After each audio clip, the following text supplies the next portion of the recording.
ਦੋ ਮਾਮੇ ਚਲੇ ਗਏ, ਇੱਕ ਇੱਥੇ ਰਹਿ ਗਿਆ ਮੇਰਾ। ਜਿਹੜਾ ਇੱਥੇ ਮਾਮਾ ਰਿਹਾ ਉਹਦਾ ਨਾਂ ਕੀ ਸੀ? ਉਹਦਾ ਨਾਂ ਸੀ ਸ਼ਵੇਗ ਸਿੰਘ, ਫਿਰ ਧਰਮ ਪਰਿਵਰਤਿਤ ਕਰਕੇ ਉਹਦਾ ਨਾਮ ਰੱਖਿਆ ਗੁਲਾਮ ਰਸੂਲ। ਇਸ ਟਾਈਮ ਪਹਿਲੀ ਦਫਾ ਤੁਹਾਡੇ ਕੰਨ 'ਚ ਆਵਾਜ਼ ਪਈ ਤੁਹਾਡੇ ਮਾਮੇ ਦੇ ਪੁੱਤਰ ਦੀ, ਤੁਸੀਂ ਕੀ ਮਹਿਸੂਸ ਕੀਤਾ? ਇੰਨੀ ਕੁ ਖੁਸ਼ੀ ਹੋਈ ਕਿ ਹੱਦ ਤੋਂ ਜ਼ਿਆਦਾ। 70 ਸਾਲ ਬਾਅਦ ਸਾਨੂੰ ਪਤਾ ਲੱਗਾ ਕਿ ਸਾਡਾ ਮਾਮਾ ਜਿਉਂਦਾ ਹੈ। ਮੈਨੂੰ ਪਰਸੋਂ ਮਿਲੇ ਨੇ, ਟਾਈਮ ਮਾਰ ਕੇ ਮਿਲੇ ਨੇ। ਅੱਜ ਵੀ ਮੇਰੇ ਮਾਮੇ ਦੇ ਪੁੱਤਰ ਆਉਂਦੇ ਪਏ ਨੇ, 2 ਦਿਨ ਇੱਥੇ ਮਾਮੇ ਦੀਆਂ ਬੇਟੀਆਂ ਆਉਂਦੀਆਂ ਨੇ ਮਿਲਣ ਵਾਸਤੇ। ਤੇ ਅੱਜ ਵੀ ਉਹੀ ਫੁੱਬਾ ਮਾਰ ਕੇ ਹੀ ਗੱਲ ਨਾਲ ਲੱਗ ਕੇ ਰੋਣਾ ਹੈ। ਕਿਹੜੀ ਜਗ੍ਹਾ ਤੋਂ ਆਏ ਸਰਦਾਰ ਜੀ ਤੁਸੀਂ ਜੀ? ਮੈਂ ਆਇਆ ਜੀ ਜ਼ਿਲ੍ਹਾ ਪਟਿਆਲਾ। ਜ਼ਿਲ੍ਹਾ ਪਟਿਆਲਾ ਤੇ ਪਿੰਡ ਤਹਿਸੀਲ ਵੀ ਪਟਿਆਲਾ?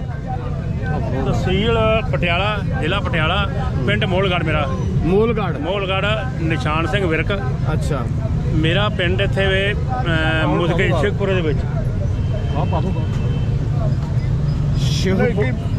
ਮੇਰਾ ਸ਼ੇਖਪੁਰੇ ਦੇ ਵਿੱਚ ਮੁਦਕੇ ਪਿੰਡ ਹੈ ਜੀ ਮੇਰਾ। ਮੁਕਤਾ? ਮੁਦਕੇ ਨਹੀਂ ਮੁਕਤਾ ਜੇ, ਤੁਹਾਨੂੰ ਗਲਤੀ ਲੱਗਦੀ? ਨਹੀਂ ਮੁਕਤਾ ਨਹੀਂ, ਗਾਜੀ ਮੁਦਕਾ। 50 ਪੀੜ੍ਹੀਆਂ ਵਸੇ ਆ ਮੁਦਕੇ ਗਾਜੀ ਦੇ ਨਾਲ। ਪਹਿਲੋਂ ਗਾਜੀ ਦੇ ਨਾਲ ਮੁੱਦ ਵਾਲੇ ਦੇ ਨਾਲ ਮੁਦਕੇ ਦੇ ਵਿੱਚ ਮੇਰਾ ਦਾਦਾ ਵੈਦ ਮਾਲਕ ਸੀ। ਸਾਡਾ 1750 ਏਕੜ ਰਕਬਾ ਸੀ ਸਾਡਾ। ਤੁਹਾਡਾ ਨਾਮ ਕੀ ਹੈ? ਮੇਰਾ ਨਾਮ ਨਿਸ਼ਾਨ ਸਿੰਘ ਹੈ। ਵਾਲਦ ਦਾ ਨਾਮ ਸਰਦਾਰ ਜਗੀਰ ਸਿੰਘ। ਦਾਦੇ ਦਾ ਸਰਦਾਰ ਅਰਜਨ ਸਿੰਘ। ਤੁਹਾਡੇ ਦਾਦਿਆਂ ਦੇ ਵਾਲਦ ਦਾ ਭਰਾ ਕਿੰਨੇ ਸਨ? ਮੇਰੇ ਵਾਲਦ 5 ਭਰਾ ਨੇ। ਉਹਨਾਂ ਦੇ ਨਾਮ ਕੀ ਸਨ? ਸਾਰਿਆਂ ਤੋਂ ਵੱਡੇ ਮੇਰੇ ਬਜ਼ੁਰਗ ਸਨ ਸਰਦਾਰ ਜਗੀਰ ਸਿੰਘ। ਅੱਛਾ ਜੀ। ਉਦੋਂ ਛੋਟਾ ਸਰਦਾਰ ਹਜੂਰ ਸਿੰਘ। ਉਦੋਂ ਛੋਟਾ ਸਰਦਾਰ ਜਰਨੈਲ ਸਿੰਘ ਜੀ। ਉਦੋਂ ਛੋਟਾ ਸਰਦਾਰ ਵਿਰਸਾ ਸਿੰਘ। ਉਦੋਂ ਛੋਟਾ ਸਰਦਾਰ ਸਰਦੂਲ ਸਿੰਘ। 5 ਭਰਾ ਸਨ। 5 ਚੋਂ ਸ਼ਾਦੀ ਕਿਹਦੀ ਇੱਧਰ ਹੋਈ ਸੀ? ਇੱਧਰ ਕੱਲੇ ਮੇਰੇ ਬਜ਼ੁਰਗ ਦੀ ਸਰਦਾਰ ਜਗੀਰ ਸਿੰਘ ਦੀ ਹੋਈ ਸੀ। ਉਹਨਾਂ ਦੀ ਸ਼ਾਦੀ ਕਿੱਥੇ ਹੋਈ ਸੀ? ਕਿਹੜੇ ਪਿੰਡ? ਉਹਨਾਂ ਦੀ ਸ਼ਾਦੀ ਹੋਈ ਸੀ ਪਿੰਡ ਕੁਜਰੀ। ਸਰਦਾਰ ਤਲੋਕ ਸਿੰਘ ਸਾਹੂ। ਪਿੰਡ ਕਿਹੜਾ ਸੀ? ਕੁਜਲੀ। ਪਿੰਡ ਕੁਜਰੀ। ਇਹ ਤਹਿਸੀਲ ਨਨਕਾਣਾ ਸਾਹਿਬ। ਅੱਛਾ। ਜ਼ਿਲ੍ਹਾ ਸ਼ੇਖਪੁਰਾ। ਪਰ ਮੇਰੇ ਮਾਮੇ 3 ਭਰਾ ਸਨ। ਠੀਕ ਹੈ। ਸਰਦਾਰ ਜਗੀਰ ਸਿੰਘ, ਸਰਦਾਰ ਬਾਜ ਸਿੰਘ, ਸਰਦਾਰ ਸ਼ਵੇਗ ਸਿੰਘ। ਸਹੀ। 3 ਭੈਣਾਂ ਸਨ। 47 ਦੇ ਵਕਤ ਮੇਰਾ ਮਾਮਾ ਜਿਹੜਾ ਸ਼ਵੇਗ ਸਿੰਘ ਸੀ ਉਹਨੇ ਧਰਮ ਪਰਿਵਰਤਿਤ ਕਰ ਲਿਆ, ਮੁਸਲਮਾਨ ਹੋ ਗਿਆ। 47 ਦੀ ਵੰਡ ਤੋਂ ਪਹਿਲੇ ਕਿ 47 ਦੀ ਵੰਡ ਤੋਂ ਬਾਅਦ? ਉਹ ਇੱਥੇ ਰਹਿ ਗਏ ਸਨ? ਇੱਥੇ ਰਹਿ ਗਿਆ। 2 ਮਾਮੇ ਚਲੇ ਗਏ, ਇੱਕ ਇੱਥੇ ਰਹਿ ਗਿਆ ਮੇਰਾ। ਜਿਹੜਾ ਇੱਥੇ ਮਾਮਾ ਰਿਹਾ ਉਹਦਾ ਨਾਂ ਕੀ ਸੀ? ਉਹਦਾ ਨਾਂ ਸੀ ਸ਼ਵੇਗ ਸਿੰਘ, ਫਿਰ ਧਰਮ ਪਰਿਵਰਤਿਤ ਕਰਕੇ ਉਹਦਾ ਨਾਮ ਰੱਖਿਆ ਗੁਲਾਮ ਰਸੂਲ।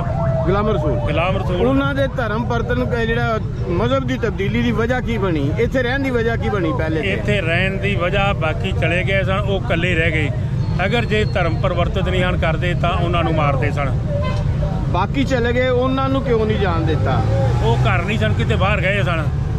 ਬਾਅਦ ਦੇ ਵਿੱਚ ਵੀ ਲੋਕ ਸਾਲ 6 ਮਹੀਨੇ ਬਾਅਦ ਵੀ ਲੋਕ ਆ ਕੇ ਆਪਣੇ ਬੱਚਿਆਂ ਬਜ਼ੁਰਗਾਂ ਨੂੰ, ਮਾਈਆਂ ਨੂੰ, ਵੱਡਿਆਂ ਨੂੰ ਲੈ ਕੇ ਉਹਨਾਂ ਦੀ ਵੀ ਸ਼ਾਦੀ ਹੋ ਚੁੱਕੀ ਸੀ। ਉਹਨਾਂ ਧਰਮ ਪਰਿਵਰਤਿਤ ਕਰ ਲਿਆ। ਧਰਮ ਪਰਿਵਰਤਿਤ ਕਰਨ ਤੋਂ ਬਾਅਦ ਉਹਨਾਂ ਆਖਿਆ ਵੀ ਹੁਣ ਮੈਂ ਨਹੀਂ ਜਾਣਾ, ਮੈਂ ਆਪਣਾ ਮਜ਼ਹਬ ਬਦਲ ਲਿਆ। ਖੁਸ਼ੀ ਨਾ ਰਹਿ ਗਏ। ਹਾਂ, ਮਜ਼ਹਬ ਬਦਲ ਕੇ ਮੈਂ ਹੁਣ, ਕਿਉਂਕਿ ਬਹੁਤ ਜਗ੍ਹਾ ਤੇ ਮੁਸਲਮਾਨ ਆਪ ਛੱਡ ਕੇ, ਅਗਰ ਕਿਸੇ ਦੀ ਮਾਈ ਵੀ ਰਹਿ ਗਈ ਤਾਂ ਉਹਨਾਂ ਨੂੰ ਕੈਂਪਾਂ 'ਚ ਛੱਡ ਕੇ ਗਏ, ਜਿਹੜੇ ਅੱਛੇ ਲੋਕ ਸਨ, ਜਿਹੜੇ ਮੁਹੱਬਤ ਵਾਲੇ ਲੋਕ ਲੈ ਕੇ ਗਏ, ਪਰ ਉਹ ਨਹੀਂ ਗਏ। ਅੱਛਾ। ਹੁਣ ਉਹਨਾਂ ਦੇ ਨਾਲ ਮੁਲਾਕਾਤ ਹੋਈ? ਉਹਨਾਂ ਦੇ ਨਾਲ ਮੁਲਾਕਾਤ ਪਰਸੋਂ ਹੋਈ। ਉਹਨਾਂ ਦੇ ਮਾਮਾ ਜੀ ਦੀ ਡੈਥ ਹੋ ਗਈ ਹੈ। ਅੱਛਾ। ਉਹਨਾਂ ਕੋਲ 3 ਬੇਟੇ ਨੇ। ਅੱਛਾ। 3 ਬੇਟੀਆਂ ਨੇ। ਪਹਿਲੀ ਦਫਾ ਮੁਲਾਕਾਤ ਹੋਈ ਕਿ ਪਹਿਲੇ ਵੀ? ਪਹਿਲੀ ਦਫਾ। ਸਾਡਾ ਅੱਜ ਤੋਂ 3-4 ਸਾਲ ਪਹਿਲਾਂ ਰਾਬਤਾ ਹੋਇਆ ਉਹਨਾਂ ਦੇ ਨਾਲ। ਰਾਬਤਾ ਇਸ ਤਰ੍ਹਾਂ ਹੋਇਆ ਕਿ ਸਾਡੇ ਇੱਕ ਚਾਚੇ ਦਾ ਬੇਟਾ ਇੱਧਰ ਆਇਆ ਸੀ। ਅੱਛਾ। ਉਹ ਚਲਾ ਗਿਆ ਸਾਡੇ ਪਿੰਡ ਦੇ ਨਾਲ ਹੀ ਗਾਜੀ ਪਿੰਡ। ਅੱਛਾ। ਉੱਥੋਂ ਉਹਨਾਂ ਦੇ ਮੋਬਾਈਲ ਤੋਂ ਮੇਰੇ ਕੋਲ ਫੋਨ ਕੀਤਾ। ਸਾਡੀ ਆਉਣ ਜਾਣ ਰਾਬਤਾ ਲੱਗ ਗਿਆ। ਹੁਣ ਸਾਡਾ ਰਾਬਤਾ ਹੋਣ ਤੋਂ ਬਾਅਦ ਫਿਰ ਉਹਨਾਂ ਦੇ ਨਾਲ ਮੈਂ ਗੱਲ ਕੀਤੀ। ਸਾਡਾ ਭਤੀਜਾ ਲੱਗਦਾ ਹੈ ਆਬਦ ਵਿਰਕ, ਗਾਜੀ ਤੋਂ। ਉਹਦੇ ਨਾਲ ਗੱਲ ਕੀਤੀ। ਉਹਨੇ ਫਿਰ ਸਾਨੂੰ ਖੋਜ ਕਰਕੇ ਤੇ ਉਹਨਾਂ ਦਾ ਪਤਾ ਦਿੱਤਾ। ਫਿਰ ਸਾਡੀ 3-4 ਸਾਲ ਤੋਂ ਹੁਣ ਗੱਲ ਹੁੰਦੀ ਹੈ। ਪਰਸੋਂ ਤੱਕ ਦਿਨ ਚੌਥੇ ਉਹ ਆਇਆ ਸਾਡੇ ਕੋਲ ਮਿਲਣ ਵਾਸਤੇ, ਮਾਮੇ ਦਾ ਪੁੱਤਰ ਤੇ ਮਾਮੇ ਦੀ ਧੀ ਆਈ। ਉਹ ਬਹੁਤ ਰੋ ਕੇ ਗੱਲ ਲਾ ਕੇ। ਗੱਲ ਇਹ ਜੀ, ਜਿਸ ਟਾਈਮ ਪਹਿਲੀ ਦਫਾ ਤੁਹਾਡੇ ਕੰਨ 'ਚ ਆਵਾਜ਼ ਪਈ ਤੁਹਾਡੇ ਮਾਮੇ ਦੇ ਪੁੱਤਰ ਦੀ, ਤੁਸੀਂ ਕੀ ਮਹਿਸੂਸ ਕੀਤਾ? ਇੰਨੀ ਕੁ ਖੁਸ਼ੀ ਹੋਈ ਕਿ ਹੱਦ ਤੋਂ ਜ਼ਿਆਦਾ। 70 ਸਾਲ ਬਾਅਦ ਸਾਨੂੰ ਪਤਾ ਲੱਗਾ ਕਿ ਸਾਡਾ ਮਾਮਾ ਜਿਉਂਦਾ ਹੈ ਔਰ ਉੱਪਰ ਦਾ ਪਰਿਵਾਰ ਹੈ ਪਾਕਿਸਤਾਨ ਦੇ ਵਿੱਚ। ਲੋਕਾਂ ਦੀਆਂ ਘਰ ਵਧਾਈਆਂ ਆਉਣੀਆਂ ਸ਼ੁਰੂ ਹੋ ਗਈਆਂ, ਘਰ ਦੇ ਵਿੱਚ ਮੇਲਾ ਲੱਗਿਆ ਕਿ ਹਾਂ ਤੁਹਾਡਾ ਰਿਸ਼ਤੇਦਾਰ ਮਿਲ ਗਿਆ। ਬਹੁਤ ਖੁਸ਼ੀ ਹੋਈ, ਖੁਸ਼ੀ ਦਾ ਕੋਈ ਅੰਤ ਨਹੀਂ ਰਿਹਾ। ਤੇ ਘਰ ਦੇ ਜੀ ਹੁੰਦੇ ਵੀ ਹੋਣਗੇ ਜਿਸ ਟਾਈਮ ਉਹਨਾਂ ਦੀਆਂ ਆਵਾਜ਼ ਸੁਣਦੇ ਪਿੰਡ ਮਾਮਿਆਂ ਦੇ ਪੁੱਤਰਾਂ ਦੀ ਹੁੰਦੇ। ਮੈਨੂੰ ਪਰਸੋਂ ਮਿਲੇ ਨੇ, ਟਾਈ ਮਾਰ ਕੇ ਮਿਲੇ ਨੇ। ਅੱਜ ਵੀ ਮੇਰੇ ਮਾਮੇ ਦੇ ਪੁੱਤਰ ਆਉਂਦੇ ਪਏ ਨੇ, 2 ਦਿਨ ਇੱਥੇ ਮਾਮੇ ਦੀਆਂ ਬੇਟੀਆਂ ਆਉਂਦੀਆਂ ਨੇ ਮਿਲਣ ਵਾਸਤੇ। ਤੇ ਅੱਜ ਵੀ ਉਹੀ ਫੁੱਬਾ ਮਾਰ ਕੇ ਹੀ ਗੱਲ ਨਾਲ ਲੱਗ ਕੇ ਰੋਣਾ ਹੈ ਕਿ ਖੂਨ ਤਾਂ ਖੂਨ ਹੀ ਹੁੰਦਾ ਹੈ, ਖੂਨ ਆਪਣਾ ਹੈ। ਪਰ ਮਾਲਕ ਨੇ ਤਾਂ ਸਭ ਨੂੰ ਇੱਕੋ ਜਿਹਾ ਪੈਦਾ ਕੀਤਾ ਹੈ।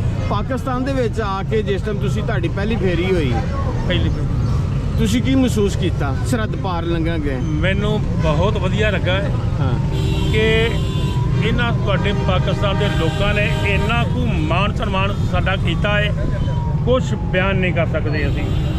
ਸ਼ਾਇਦ ਸਾਡੇ ਕੋਲ ਇਹ ਜਾਣ ਤੇ ਅਸੀਂ ਇਹਨਾਂ ਦਾ 10 ਪੈਸੇ ਵੀ ਨਾ ਕਰ ਸਕੀਏ।